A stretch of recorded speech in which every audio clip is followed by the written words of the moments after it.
Hey guys, and welcome to a brand new video on the channel. I'm going to be basically showing you guys how to overclock your CPU, or more specifically the AMD Ryzen 5 2600 6-core processor. Just in case you guys want to obviously do it yourself. In this video we're going to be overclocking it to 4.1. 4.1 gigahertz. So obviously, without further ado, let's just get right into it. So obviously, the first thing you're going to do is you're going to obviously download your choice of like CPU overclocking program. For this video, we'll be using Ryzen Master, which I think is actually AMD's one that actually AMD have made, and I think it is the official one. So and then I think this is actually I don't think this is actually the most recent version, but this is like the most recent version that I have. So you guys should have a similar layout to this. But what you're going to do is you're going to be coming down to Profile 1 UR. And I already have a setting here. This is what I used to use, or this is what I did mainly use. But I'm going to be using the actual one that I'm going to be using in this video. I'm going to be teaching you how to use, depending on if my CPU stock fan can actually keep up with it. Because I'm actually using the stock fan still. I don't actually have a different fan. So hopefully the stock fan should be hopefully enough. Obviously I'm going to have to keep monitoring the temperatures every time I play a game, because luckily games don't actually use that much CPU, because obviously it's just the loading up process of a game, because obviously when you're loading up a game, it obviously just uses a lot more CPU. Like when you're loading up like Minecraft or Fortnite or any just big game, it's going to use a lot of the CPU. So depending on how many modules the game has, it might also take a long time as well, so temperature can get a lot hotter. But right now, I am sitting at a good temperature at around 42 degrees Celsius, with this set to this. But what we're actually going to do for this first little bit is I'm going to hit apply and test, just so we know that obviously my CPU can obviously do this. And I hope OBS turns down its CPU usage. Yeah, we're using about 5% of the CPU on OBS, because basically what this is doing, this is literally maxing the CPU out to the max. This is literally running the CPU at 100% right now. This is. So if I was to try and open up something, it would probably crash my PC. And this is the problem that I'm doing. This is the problem that I'm running into when I'm trying to record this. Before I actually tried to record this for the first time, when I did it, my PC crashed on me. So and then apparently the recording got corrupted, even though it didn't like end itself. So what we're gonna do is we're gonna up but just before I tell you actually this, make sure you have the core speed, which is megahertz core speed. Make sure you have this set to all cores, and make sure the all cores is in green. So then if we change this, say, to like 3200, then all of these change. So if I set it to like to the same one, then they all change. But if I had it to this to not all cores, and if I just set this one, as you can see, only that one changes, which is not what we want. We want every single core to happen.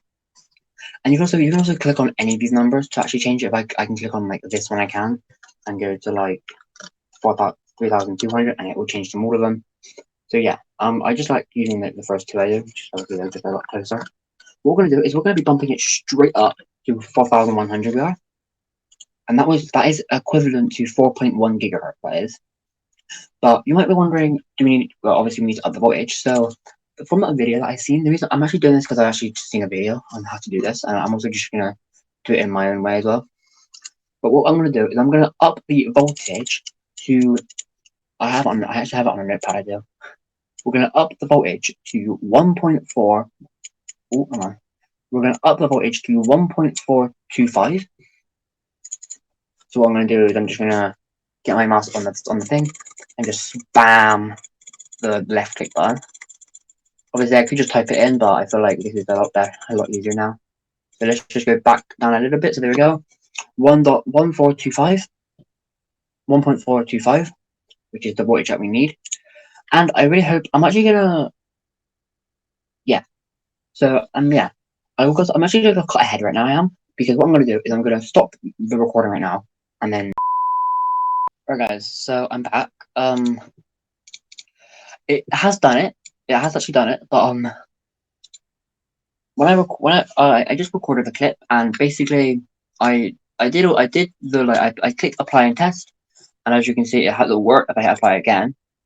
Obviously I am actually now running at 4.1 gigahertz on my CPU. If we hop on to Task Manager, as you can see, I am getting 4.05 or about 4.02 gigahertz, around 4. I would probably get around 4.10 gigahertz. So obviously we've set it to 4.1. If you get rid of the 2 zeros, it'd be 4. If you get rid of the N zero, it'd be 4.10. It would. And you can see I am running at 4.0 and 10, just say gigahertz. And yeah, just to let you know that it does work. But the reason why there wasn't any clip of me actually applying and testing it is because it wasn't actually letting me do it because I think it might just be because I was recording at the same time. So what I'm going to do is I'm not going to do this though, but what I might do off camera is I might up my CPU voltage about 3 times to about 1.45 volts, and then up the speeds to 4.2. Because if we have a look on here quickly, and we type up what is the max overclock? Yeah, if we just type up what is the max overclock for a Ryzen 5 2600. As you can see here, it says a 2600X can go up to 4.2 gigahertz. But obviously that's a 5 Ryzen X, so I think it can go. I think this one can also go. I think the normal 2600 can also go to 4.2. But I'm not going to do that in the video. I'm just going to do it. I'm going to end the video and then exit OBS and then see if it will work. But anyways, I hope you enjoyed this little video. Let me know if it helped you. Just remember, if you're gonna make a tutorial, try and do it the way I did it. Try and basically make it so you're basically telling people about it. You're telling people to set it and all that, and then make sure you end the recording. And then if your PC does crash, obviously if your PC does crash when you hit apply and test, then obviously it crashes. But make sure you just restart it after when it's crashed. Luckily for me, my PC tower actually has a restart button, so it's pretty simple. But obviously if it doesn't. And yeah, make sure you're not recording as well. But anyway, guys, I really enjoyed the video. Make sure you guys like, subscribe, and turn on those post notifications. I have a feeling I was about to say something. I have a feeling I was going to say something else during that sentence, but I forgot what it was. And I actually have no idea what this import/export does. I might click it and just see what happens. Nothing. I feel like you might be able to the hell. I feel like it might just be so you can import your own some different settings. I don't know how it works, but yeah. My guys, I really enjoyed this video. Thanks for watching, and I will see you all later. Bye.